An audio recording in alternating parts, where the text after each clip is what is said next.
Islam, the faith. We've already discussed a little bit about the life of Muhammad and how he begun to spread this new religion, where people are going out from Mecca, Medina, bringing all the tribes of Arabia into this new religion. So, what was it that the new religion preached? And some of the principles are very, very simple. That it's monotheism. There is no God but God. Muhammad is the prophet of God. Uh, those two being the most basic core of Islam. And to that, there are other basic principles. The Quran, where it's the divine revelations which had been given to Muhammad, and were being memorized and passed down, and probably written down even during these first years.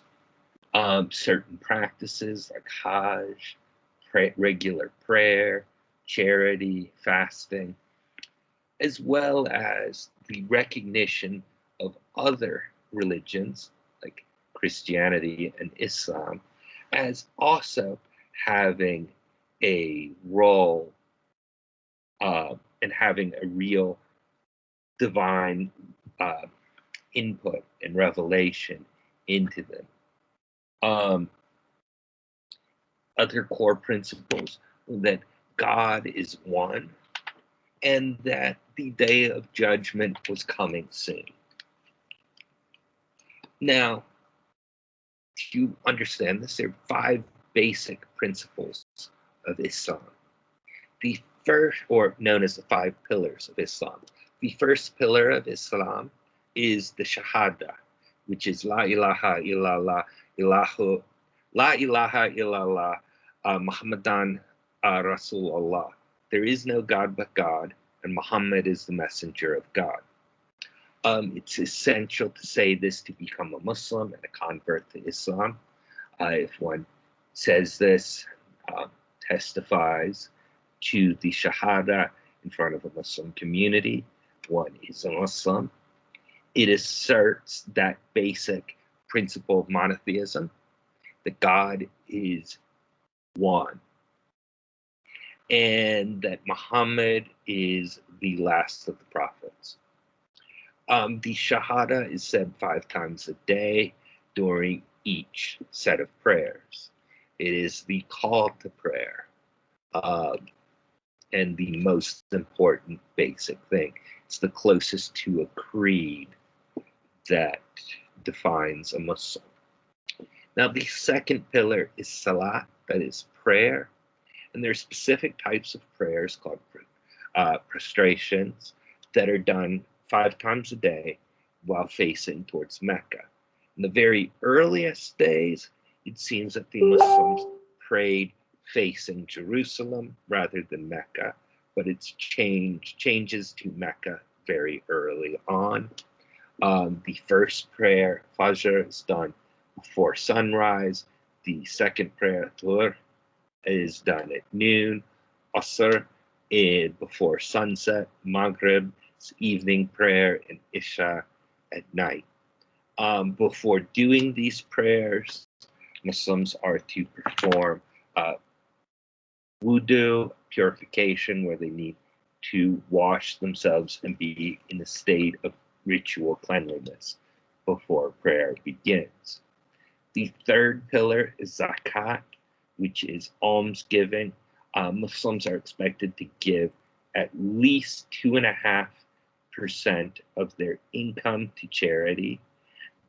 This needs to be done by stating that it is being done as charity for God, and it must be paid as soon as it is due.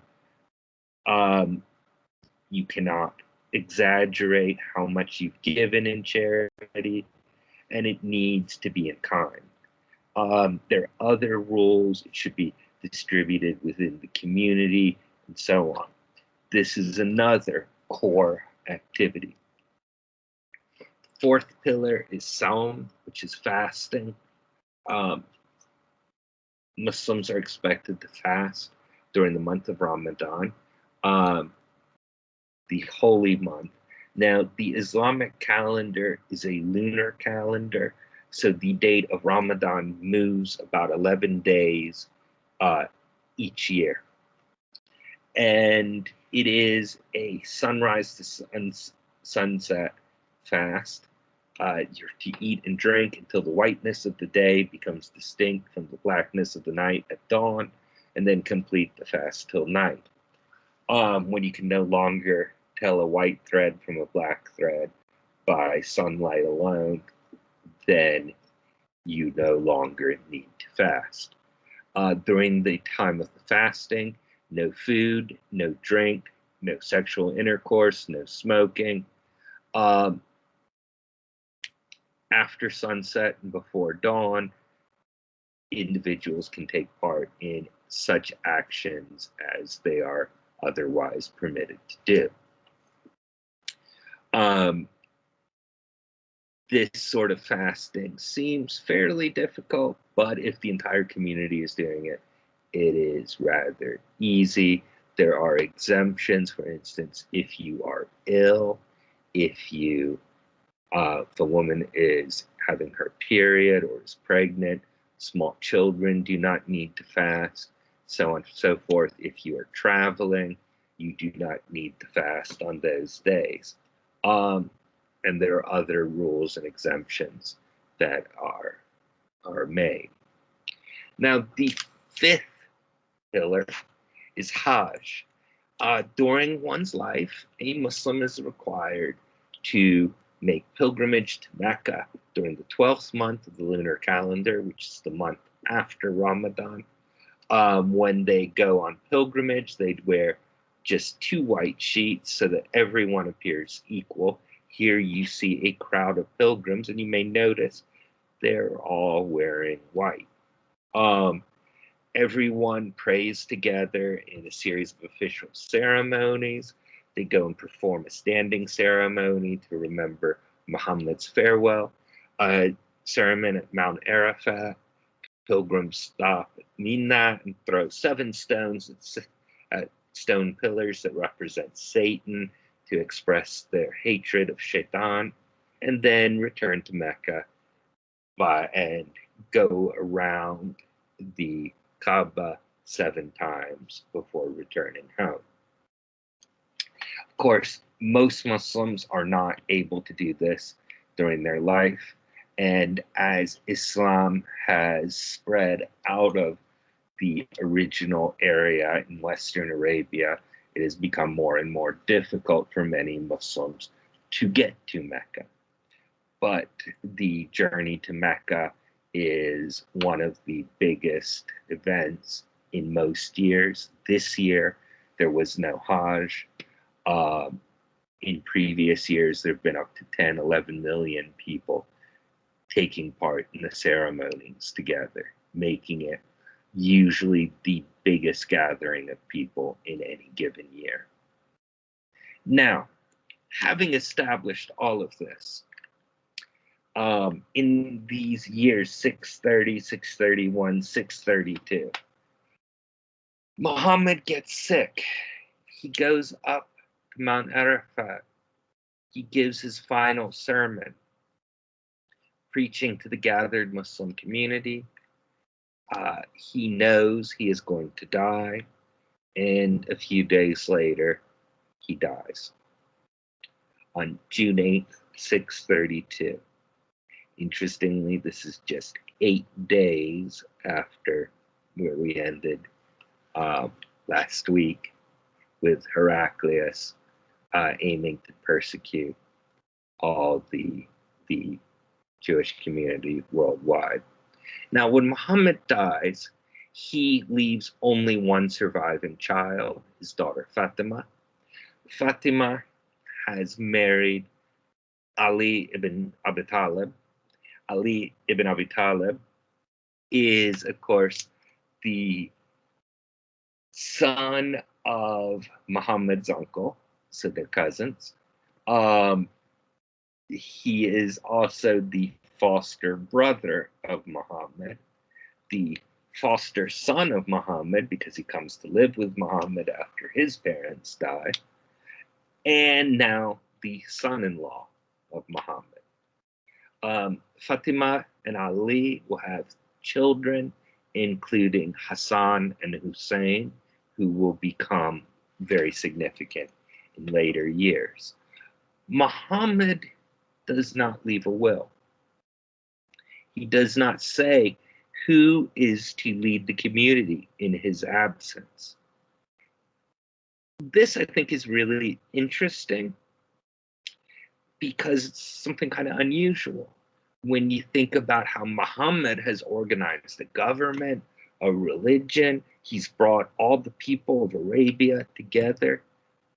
But it makes a lot of sense when you think about what Muhammad was preaching, which is the day of judgment is coming. The end of the world is about to happen. He had made prophecies early on saying that the Roman Empire would be almost destroyed, but then would come back and win in its battles against the Persians, which proved to be true. And he, like Heraclius, like many Christians, many Zoroastrians, many Jews, thought he was living in the last days. So he had no need to set up what would happen once he was dead, because even if he died before the end of the world was coming very, very soon, and with it the last judgment. Now, because he did not leave a successor, there is immediately a dispute. One group of people will claim that Muhammad's heir was his son-in-law, his foster brother, his cousin, by this point, because Khadija has died, the person who has been a Muslim almost the longest of anyone should be Ali. And they begin to be known as the partisans of Ali, or the Shat Ali. However, they are not the group that chooses the leader. The Muslim community comes together, the elders, those closest to Muhammad, and they choose Abu Bakr, who was the person who was Muhammad's best friend for most of his life, his closest friend and ally, and confidant, to be their leader. Now, this division is going to be really important in the centuries ahead. The minority group that supported the claims of Ali will come to be called the Shi'at Ali, the partisans of Ali, or simply the Shia or Shiites. They believe that the succession of the leadership of the Muslim community should be through a series of what they call imams. And the imam should be the person who is closest to being the normal heir to Muhammad. They should be chosen from someone from his family, and that the leadership is always going to be someone of Muhammad's family. The Sunni will be the group that disagrees. They feel the new leader should be elected from among the most senior Muslims and chose Abu Bakr. Abu Bakr is the father of one of Muhammad's wives, and he will be named as the first Khalifa or Caliph, and as the leader of the new Muslim community. So basically, we have at this point, at the death of Muhammad, the split between Sunnis and Shia. The Sunnis followed the customs of the Prophet, that is the Sunnah of the Prophet. The Shia, because they are the partisans of Ali, Muhammad's closest relative. Most Muslims in the world today are Sunnis, about 85% of them. In general, the two groups believe most of the same things. They have the same 5 pillars of Islam. They both accept the Quran as scripture, the same, there is no God but God, and Muhammad is the prophet of God.